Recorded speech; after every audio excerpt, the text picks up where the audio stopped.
Bonjour à tous, je fais une petite vidéo pour ceux qui sont en train de galérer sur la figure que je vous ai demandé de faire, à savoir celle qui s'appelle Activité Géométrie pour le plaisir.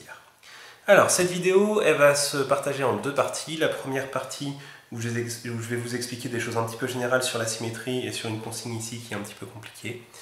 C'est la même chose que ce que j'ai déjà dit en classe, donc ceux qui ont bien écouté, vous pouvez directement passer à la deuxième partie. La deuxième partie dans laquelle je ferai exactement comme vous, je vais jouer le jeu, je vais prendre une feuille blanche et je vais faire la figure de A à Z. Alors, avant de commencer, pour faire de la géométrie, il faut avoir une surface bien plate. On ne peut pas faire ça sur un canapé, dans un lit, dans un bus. Je sais que la plupart d'entre vous n'ont pas la chance d'avoir un bureau à eux dans leur chambre. Donc n'hésitez pas, enfin c'est mon cas par exemple, moi j'ai pas de bureau à moi dans ma chambre. Donc là ce que j'ai fait c'est que j'ai négocié avec le reste de la famille pour utiliser la table de la cuisine pendant une petite heure. Donc n'hésitez pas à faire la même chose, c'est vraiment important pour avoir un résultat de qualité. Et je pense que vos parents seront au contraire ravis de vous libérer la place du moment où c'est pas au moment d'un repas pour utiliser la table commune pour la bonne cause, pour faire des maths. Ensuite, il faut avoir tout son matériel de géométrie, donc crayon de papier, moi j'utilise un porte-mine, ça m'évite de tailler. Si jamais vous utilisez un crayon en bois, il faudra penser à tailler très régulièrement pour faire des traits bien fins. Équerre, rapporteur, règle, compas, et puis on va être à peu près bon à partir. La géométrie, c'est le genre d'activité pendant lequel vous pouvez vous mettre de la musique. De la musique calme, tranquille, de la musique que vous aimez bien, et ça vous permettra de vous détendre et de passer un bon moment. Alors, je vous avais dit qu'il y avait une consigne ici qui était un petit peu difficile, tracer les axes de symétrie qui ne sont pas des diagonales du carré. Alors, pour ça, je vous ai tracé un carré, et j'en profite pour vous faire remarquer que c'est un carré, mais je ne l'ai pas tracé parallèle au bord. Vous avez été super nombreux à me dire « Ah, mais monsieur, comment est-ce qu'on fait pour tracer bien droit ?» Alors en fait, bien droit, je pense que ce que vous vouliez dire, c'était bien parallèle. Il n'y a pas besoin de tracer parallèle au bord, en fait, pour que ce soit un vrai carré au sens mathématique du terme. Donc ça, par exemple, c'est un carré. Je l'ai fait volontairement un petit peu tordu, en quelque sorte. Donc, tracer les axes de symétrie qui ne sont pas des diagonales du carré. Alors quels sont les axes de symétrie du carré? Donc je vous rappelle, un axe de symétrie, ça se réfère à la symétrie axiale, ce que vous appeliez peut-être en primaire la symétrie miroir, c'est-à-dire quand est-ce que je peux partager en deux ma figure pour qu'il y ait exactement la même chose des deux côtés. C'est-à-dire que si jamais je plie, les deux parties se superposent parfaitement. Et bien là où je viens de mettre ma règle, on a un axe de symétrie, que je vais tracer ici en bleu. C'est-à-dire que là, si jamais je plie ma feuille suivant ce trait bleu, eh bien ça va se superposer parfaitement. J'en ai un deuxième ici, un deuxième axe de symétrie. Si jamais je plie en deux, j'ai exactement la même chose, en haut et en bas, qui va se superposer. Alors on pourrait croire que c'est tout, mais en fait non, j'en ai encore deux autres, des axes de symétrie. J'ai celui-là. Si jamais je plie ma feuille de papier en deux comme ça, eh bien ça va aussi très bien se superposer. Et j'en ai un autre, ici. Ce qui fait que des axes de symétrie dans un carré, il y en a 4. Et donc la consigne elle demande de tracer les axes de symétrie qui ne sont pas des diagonales du carré. Donc les diagonales, ce sont ceux qui sont orange. Donc là, il faut tracer les axes de symétrie qui ne sont pas des diagonales. Donc il faut tracer les deux axes bleus. Hop, je me mets une petite note ici. Il y a deux axes de symétrie. Ce sera donc les deux bleus qu'il faudra tracer. Eh bien, on a fait le tour. On peut donc passer aux choses sérieuses. Je prends une feuille blanche. Vous pouvez mettre votre musique si vous voulez. Moi, je vais continuer à vous donner des petits conseils au fur et à mesure. Donc, vous pouvez aussi laisser le son de la vidéo. Et c'est parti. Première étape, tracer un carré ABCD de 20 cm de côté. Alors là, il y a un petit danger, c'est que 20 cm, ça fait quasiment toute la largeur de la feuille. Donc si jamais vous commencez trop loin du premier bord, vous allez dépasser en face. Donc moi ce que je vais faire, je vais commencer par faire ce premier côté, et plutôt que de le faire bien parallèle au bord, juste pour vous montrer qu'on peut faire une belle figure même si on n'est pas parallèle au bord, je vais un petit peu m'écarter. mais ça fera quand même 20 cm, donc ce sera quand même une bonne figure. Et vous remarquez qu'au bout de mon segment, je fais un petit trait, c'est ce qui va me permettre de positionner précisément mon équerre pour la deuxième étape, puisqu'on a dit qu'on voulait faire un carré. Donc un carré, il faut forcément qu'il y ait des angles droits, donc j'utilise l'angle droit de mon équerre pour tracer mon premier angle. Et vous remarquez qu'ici, je ne me préoccupe pas de la longueur, parce que les équerres, le zéro ne commence pas toujours pile poil dans l'angle parfois. En fonction des équerres, là par exemple ce modèle-là, il est sympa parce que le 0, il est exactement dans l'angle, mais il y en a certains, au contraire, le 0 c'est comme sur les règles, c'est-à-dire que le 0, la graduation, elle n'est pas au bout de la règle. Donc je préfère faire mon angle droit avec mon équerre et faire ma mesure avec ma règle, ce qui après tout semble assez logique. Donc je fais attention à bien aligner mon 0, à bien aligner ma règle, et ensuite je peux prolonger jusqu'à arriver à 20 cm. Et là, je peux mettre un petit codage pour indiquer que j'ai fait un angle droit. Et on recommence. Je positionne mon angle droit au bout de mon segment. Je fais un premier tracé, j'indique ici que j'ai un angle droit. Et ensuite, je prolonge pour aller jusqu'à pile poil 20 cm.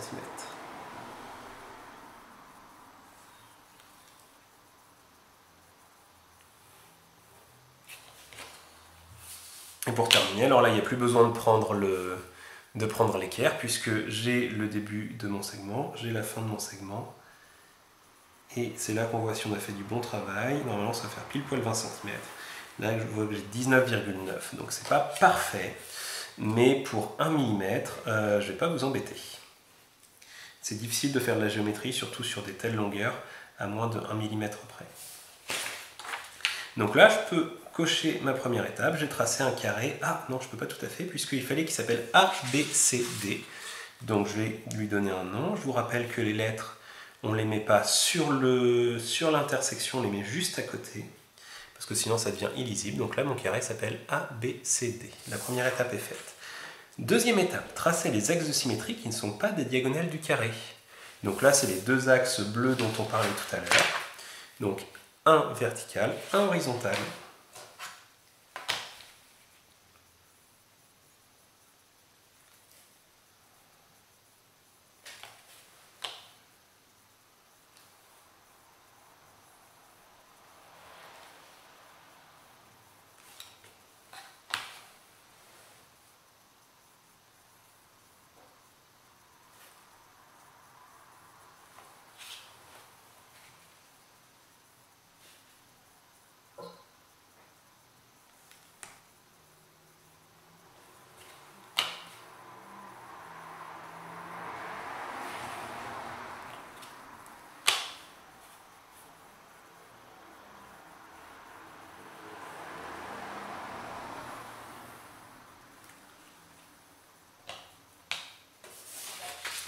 J'ai tracé mes deux axes de symétrie qui n'étaient pas des diagonales, donc je peux cocher ma case.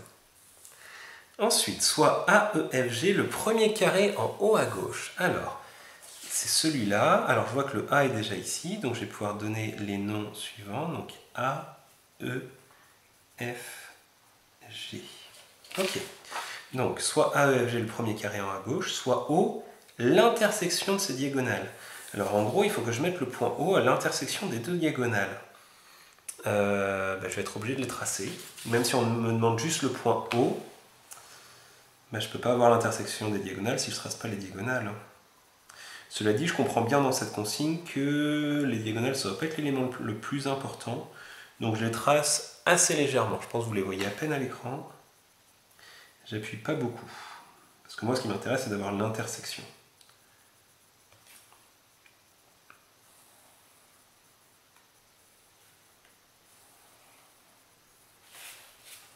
Donc le point O, il est donc ici. Et lui, je peux bien l'appuyer. Troisième étape, elle est faite. Ça avance vite en fait. Place un point I sur le segment OE. Alors le segment OE, il est là, à 1 cm du point O. Donc il faut qu'il soit ici, quelque part sur ce segment, et qu'il y ait 1 cm entre les deux. Donc je prends ma règle et je mesure 1 cm. Et donc le point I, il est ici.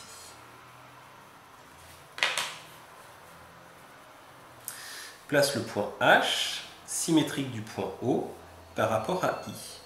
Donc le symétrique du point O par rapport au point I. Vous vous souvenez, symétrie, ça veut dire que je vais faire un demi-tour au point O autour du point I, ça veut dire que je vais arriver là. Alors, il y a deux solutions. Soit on prend... Alors, normalement, il faut d'abord tracer la demi-droite qui traverse, mais là, on l'a déjà tracé, donc ça c'est chouette. On a juste à faire la deuxième étape, mesurer la distance entre O et I, sachant qu'on la mesure au final, on sait déjà que c'est 1 cm. On vient juste de le faire comme ça. Donc là, j'ai mesuré et je peux donc faire un petit repère de l'autre côté. Et donc là, je viens de tracer le symétrique du point O qui doit s'appeler H. Donc ici, on a le point H.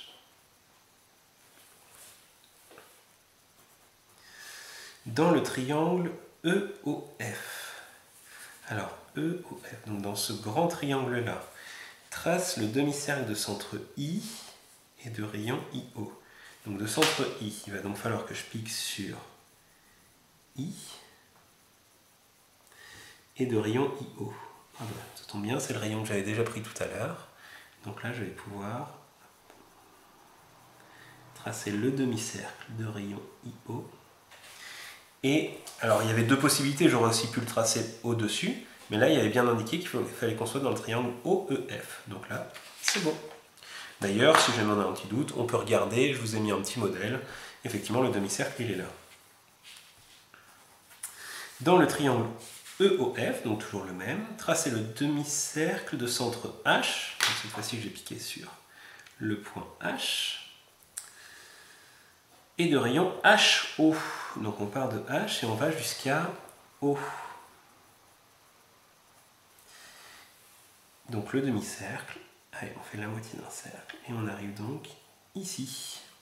Il recoupe OE, ici, dans un point qu'on va appeler J.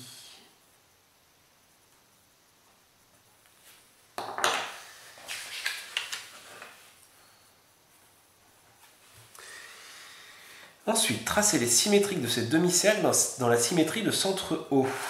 Ok, donc là on a tracé deux demi-cercles, il faut les faire mais dans la symétrie de centre O. Donc ce demi-cercle-là, il va faire un demi-tour et il va venir quelque part par là. Et ce grand demi-cercle, il va faire un demi-tour autour de O, il va venir quelque part par là. D'ailleurs, remarquez, on voit ici que les deux demi-cercles qui sont là, eh bien on les retrouve exactement de l'autre côté, comme ça. Donc ce sont ces deux demi-cercles qu'il faut faire. Alors pour ça, je vais être obligé... Alors je peux reprendre le même écartement, puisque le symétrique d'un demi-cercle, il aura le même rayon que celui de départ. Donc là, j'ai le bon rayon. Par contre, il faut que je sache où piquer. Eh bien, on savait que le point I, il était à 1 cm de haut.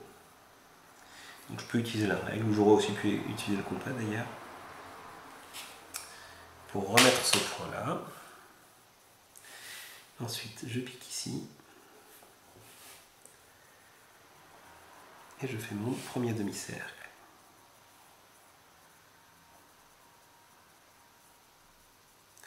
Et ensuite, le point H, donc c'est l'arrivée du premier demi-cercle. Donc on repart de l'arrivée de ce nouveau demi-cercle et on fait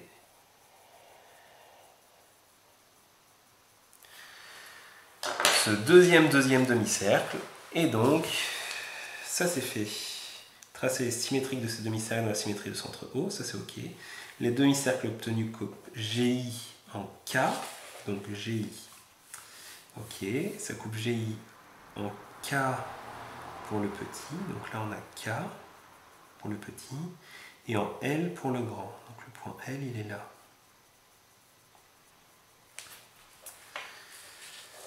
Là, ça c'est fait. Tracez ensuite l'arc de cercle de centre K passant par H. De centre K passant par H. Ok. Donc de centre K, je pique sur K. Et il faut que ça passe par H. Donc, hop.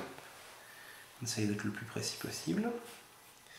Et on va aller jusque... Il faut que ça coupe AG. AG, c'est cette droite-là. Donc hop, on va jusqu'au bout.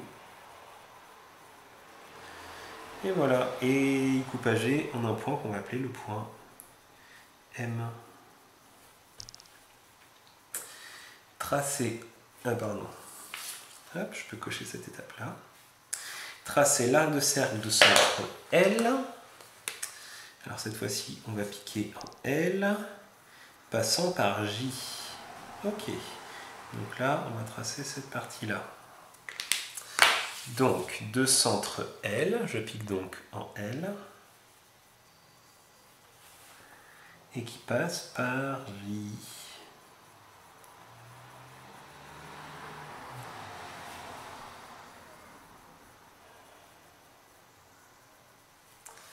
Il coupe la droite AE, qu'on voit en haut, il coupe la droite AE en N. Donc là, on a un point qui s'appelle N. Donc ça, c'est fait. Et ensuite, tracer le symétrique de ces deux derniers arcs dans la symétrie du centre O. Bah, ok, en gros, ce qu'on a fait là, il faut le faire ici. Alors là, il ne faut pas se tromper. Donc, le premier, celui-là, il avait pour centre K. Et il passait par H.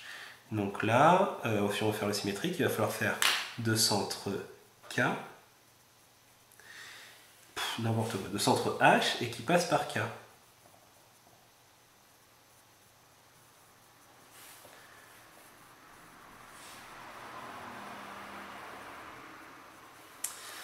Et le deuxième, il avait pour centre L. Donc là, on va aller de l'autre côté, il va avoir pour centre J. Donc je pique ici.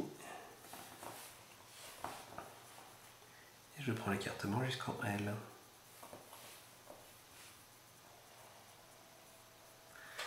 Et voilà. Donc là, on a fait quasiment toutes les étapes sauf une. Recommencer toutes ces constructions dans chacun des autres carrés.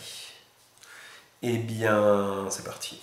Je vais essayer de le faire rapidement, c'est-à-dire que là, plutôt que de faire règle, règle, compas, compas, je vais faire tous les points d'intersection et je vais essayer de faire un petit peu un travail à la chaîne pour gagner en rapidité, notamment pour faire une vidéo de moins de 20 minutes, puisque mon appareil photo ne permet pas de faire des vidéos plus de 20 minutes. Et oui, je suis prof de maths, pas youtubeur. Vous m'excuserez au passage pour la qualité de l'éclairage, le fait que mes mains passent devant et tout.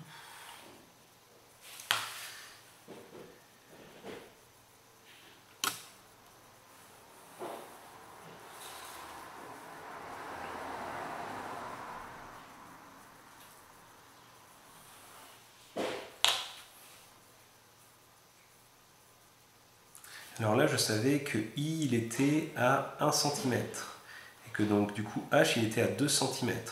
Et que là, c'était symétrique. Donc, je vais directement tous les faire. Tous, au moins les 4 du milieu.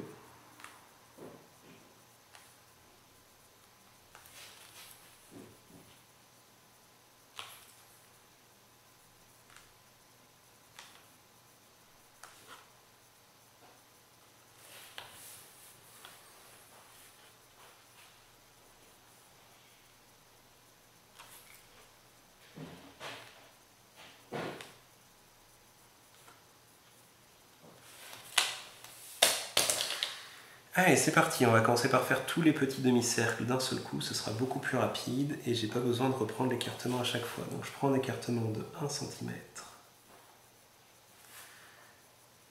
Et on y va.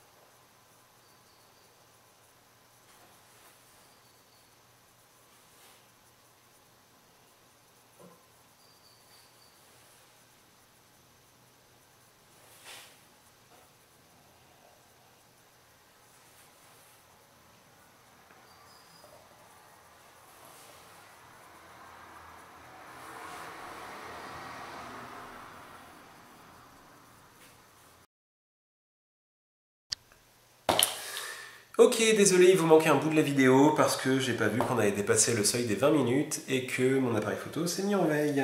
Donc, j'étais en train de dire que j'allais assez vite dans le tracé. N'hésitez pas, si jamais vous avez un peu de difficulté, à reprendre 4 fois le début de la vidéo où je fais le premier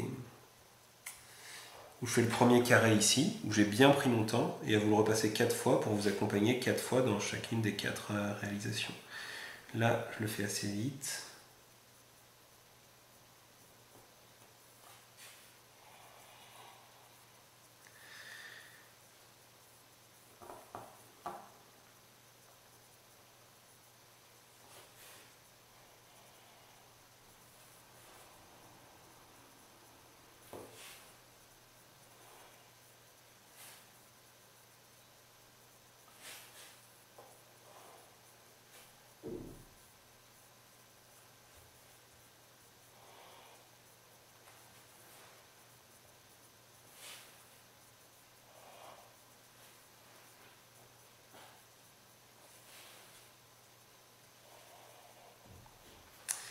Et voilà, j'ai fini ma construction.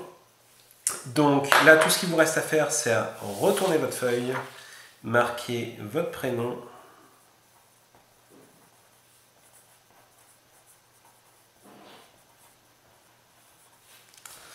votre classe. Essayez de me le mettre derrière le dessin, puisque une fois que ça sera fait, on va le... Alors non, vous n'allez pas le découper. Vous allez me le rendre comme ça, avec toute la feuille, histoire que je puisse voir la précision de vos tracés. Et ensuite, je le ramasserai, et après, on fera un truc avec. Mais ça, je vous en reparlerai plus tard. Comment est-ce qu'on voit si c'est bien fait? Notamment, au niveau de la précision des tracés, essayez d'avoir des tracés les plus fins possibles. D'accord? Faut quand même que ce soit visible, mais j'en vois certains. Je vais prendre une feuille de brouillon. Ce qu'il faut absolument éviter de faire quand vous faites un segment par exemple de 5 cm, c'est ça. Ça vous fait un gros trait assez épais et en plus il y a toutes les chances du monde qu'à un moment ou un autre vous vous trompiez, vous fassiez un peu des trucs pas très jolis quoi. Donc on s'applique, on fait son petit repère de départ, on vient en une fois sans quitter la règle et on fait le petit trait d'arrivée et ça nous fait un trait bien propre. Voilà, c'est tout ce que j'avais à vous apprendre pour aujourd'hui. J'espère que de votre côté ça s'est bien passé. Et je vous souhaite bon courage, en tout cas si vous n'avez pas terminé. À la rentrée!